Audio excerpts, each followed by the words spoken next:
How y'all doing? I'm Mike. Uh, Beautiful morning here in Sugarland, Texas. No clouds in the sky. It's not too hot, not too humid.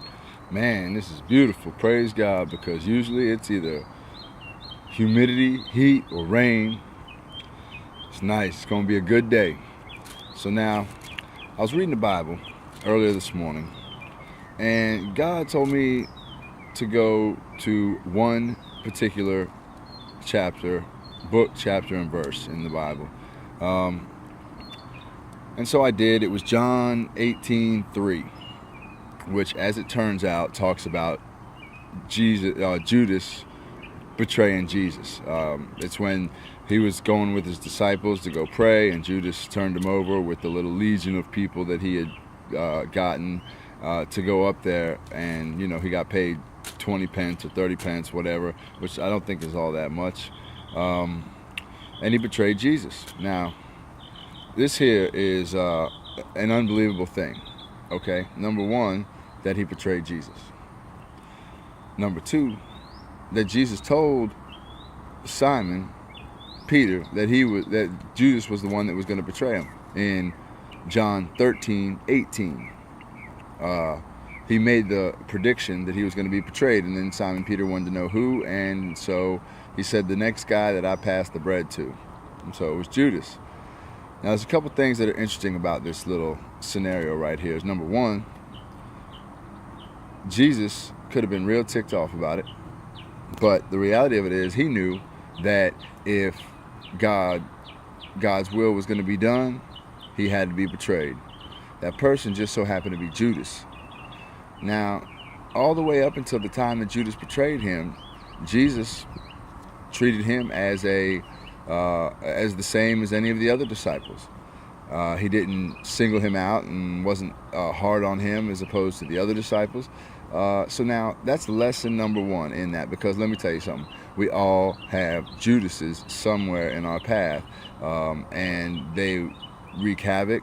They might be snitches. They might be liars. They might be cheaters. They might be they could be anything, man. It don't make any difference. Anybody who claims some sort of allegiance to you and ends up doing something underhanded, undermined, and certainly uncalled for to you, that, in my opinion, is a Judas. Now, there's different levels. Obviously, turning Jesus over to get crucified was pretty serious. In fact, that was probably the most serious level of them all.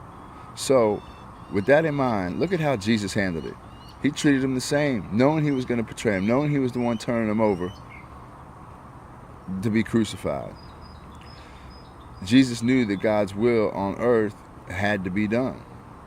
And it didn't matter whether he liked it or not. We know Jesus didn't like the thought of it.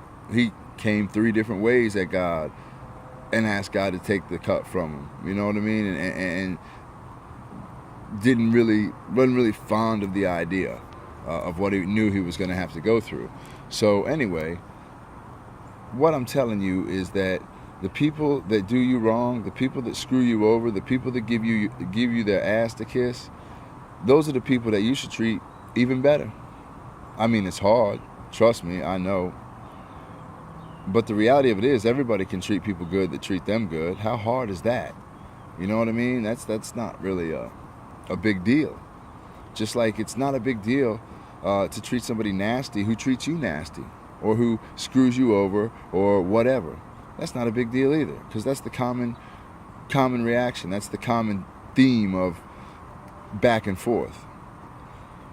But Jesus showed us through that, not only through him, but on the sidebar, by the way, Peter, who he said was going to deny him 3 times. He still built his church on Peter's back. It's a higher level of understanding that Jesus had than what we have. That's why he was Jesus, God in the flesh, and that's why we're his servants. So today, we should all take a lesson, because sometime throughout the day, you're going to have a minor Judas situation or a major Judas situation, or sometime throughout the week or the month.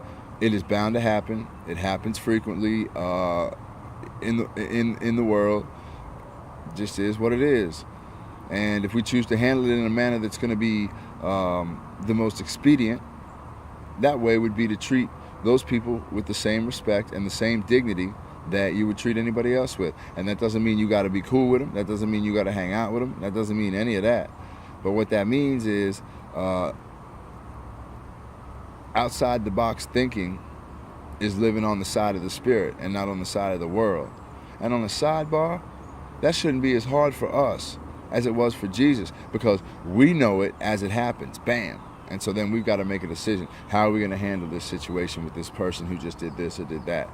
Jesus knew about it way before. So he had to deal with Judas every day, knowing that Judas was sending him to the wolves, sending him to the slaughter. So with that in mind, take some time to love your enemies today. Take some time to bless those people and pray for those people that do you wrong, or that, whatever. Because you are a child of the Most High God. And you are able to do His will, and you're able to make decisions that are the most expedient for your walk with God. Have a good day. God bless you. And don't let the Judases get to you.